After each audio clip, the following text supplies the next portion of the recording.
കേരളത്തിലെ മതനിരപേക്ഷ ചേരിയിലെ ശക്തനായിട്ടുള്ളൊരു പോരാളിയാണ് doctor K T Jaleel.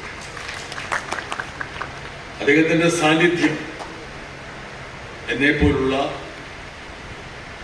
ആയിരക്കണക്കിന് പൊതുപ്രവർത്തകർക്ക് ഊർജം പകരുന്നു. അദ്ദേഹത്തിന്റെ സാന്നിധ്യം കുറേയും കൂടി മിഴിവോടെ സമൂഹത്തിന് അനുഭവപ്പെടുന്നതാണ് ഈ ഒരു പുസ്തക പ്രകാശന ചടങ്ങ്. അതുകൊണ്ട് ആരെങ്കിലും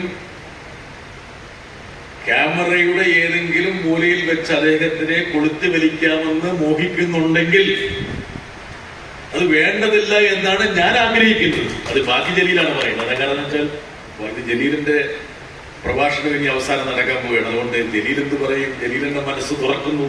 കഴിഞ്ഞ ഒരാഴ്ചയായിട്ട് ജലീൽ മനസ്സ്